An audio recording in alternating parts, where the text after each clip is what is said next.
जी बिस्मिल्लाहिर्रहमानिर्रहीम, अस्सलाम वालेकुम। मैं हूं बिलाल अहमद। उम्मीद है आप सब खैरियत से होंगे। ताज़ा तरीन ख़बर ये आई है कि कल NA 240 ज़िमनी इलेक्शन हुआ कराची में और PSP ने ऑफिशियली तौर पर यह बताया है कि सैयद मुस्तफ़ा कमाल को भी गोली लगी है।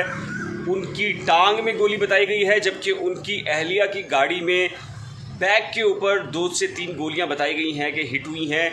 मामला क्या है, फ़ारूक मेरे साथ मौजूद हैं। फ़ारूक भाई ने बाकायदा तस्दीक की है PSP के ज़िम्मेदारान से, और क्या कह रहे हैं जो तस्वीर जारी की हैं PSP ने। फ़ारूक भाई थोड़ा सा बताएं कि ये मामला क्या है। ये तो बहुत सख्त किस्म की चीज़ आ गई है। बिल्कुल फिलहाल मैं अभी बैठा हुआ था। इसके साथ साथ आपने देखा कि मेरे एक दोस्त हैं, सेक्रेटरी जनरल हैं हसन साबिर, बहुत ही काबिल वकील हैं और बहुत ही एतमाद के काबिल आदमी हैं। मेरी उनसे इस वक्त बात चल रही थी कि उनका टेलीफोन आया, मैंने उनसे खैरियत दर्जे से बात हुई तो उस पर उन्होंने इंकशाफ किया कि कल PSP की पूरी क़यादत जो है वो टारगेट पे थी।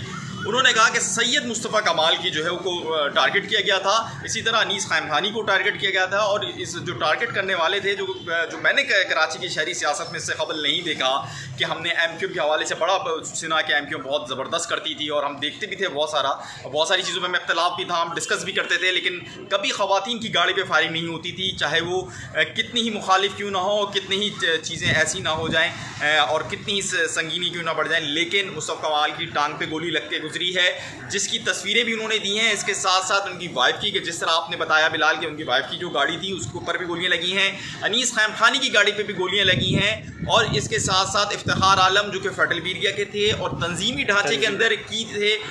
अनीस भाई के बारे में, जो अनीस खामखानी साहब हैं, उनके बारे में कहा जाता है वो एक शख्स को मांगते हैं और जिसको वो कहते हैं कि वो बेकसूर है, उसका नाम है हम्माद सिद्दीकी।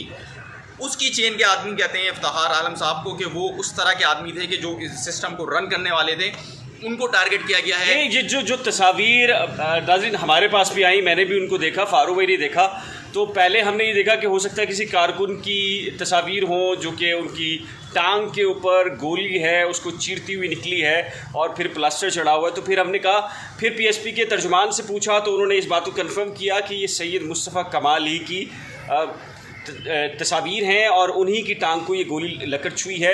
वो अब से चंद लम्हात पहले नमाज जनाजा ही मौजूद थे।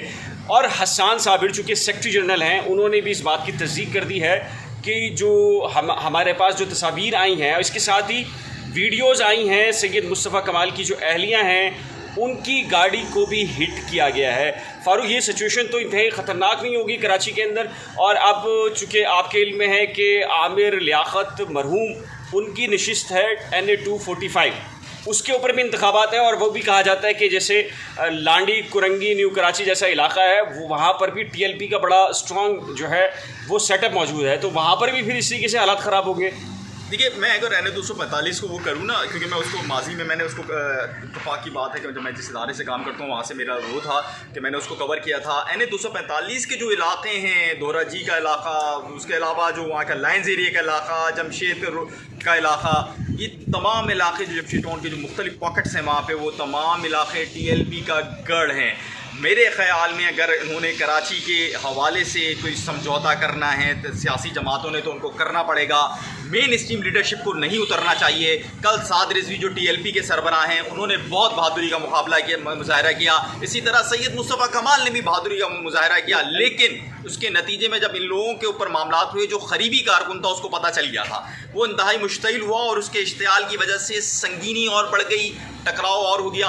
तो मेरे ख्याल से बिलाल इनको चाहिए कि वो इस तरह की देखिए दूर तो क़यादत, तो मैं इससे तो इख्तलाफ करता हूँ, क़यादत को तो आना चाहिए, लेकिन मसला ये है कि लॉ इन्फोर्समेंट जो इदारे हैं, कानून नाफिज करने वाले इदारे हैं, उनको अपना किरदार अदा करना चाहिए। और फिर तमाम पॉलिटिकल पार्टीज़ को कम से कम SOPs बनाने चाहिए कि ठीक है, राइट आपका भी पॉलिटिक्स करने का है, आपका भी अपने लिए कैंपेन चलाने का है, लेकिन उसमें इतनी सरे आम असले की नुमाइश ये किसी तौर पर भी किसी एक पॉलिटिकल पार्टी को भी नहीं दी जानी चाहिए। अब तक की जो हमें काबिल तशवीश जो सूरत हाल थी, उसमें सबसे ज़्यादा अहम खबर ये थी कि साद रिजवी की गाड़ी पर फायरिंग हुई थी, अनीस कायम खानी की गाड़ी पर फायरिंग हुई थी। ये इत्तला आप तक पहुँच चुकी थी, लेकिन अब से चंद लम्हात पहले ऑफिशियली PSP ने इस बात को कन्फर्म किया है कि सैयद मुस्तफ़ा कमाल की टांग को भी एक गोली चीरते हुए निकल गई। बहरहाल वो शदीद ज़ख्मी नहीं हुए, नमाज जनाजा के अंदर भी मौजूद थे और उसकी तस्वीर भी बाकायदा तौर पर आ चुकी हैं। इफ्तिखार आलम शदीद ज़ख्मी हुए। इफ्तिखार आलम इस वक्त शदीद ज़ख्मी हैं और ज़ेर इलाज हैं। अल्लाह ताला जितने लोग भी किसी भी पॉलिटिकल पार्टी हों ज़ख्मी हैं उनको जल्द अज जल्द सेहतियाब करे। इस नए व्लॉग के साथ, एक नए व्लॉग के साथ जल्द मिलेंगे, लेकिन उससे पहले रिक्वेस्ट है कि अगर आपने हमारे YouTube चैनल को अभी तक सब्सक्राइब नहीं किया तो बराए करम सब्सक्राइब, वीडियो को शेयर, लाइक और बेल आइकन को लाजम प्रेस कीजिएगा। अल्लाह हाफिज़।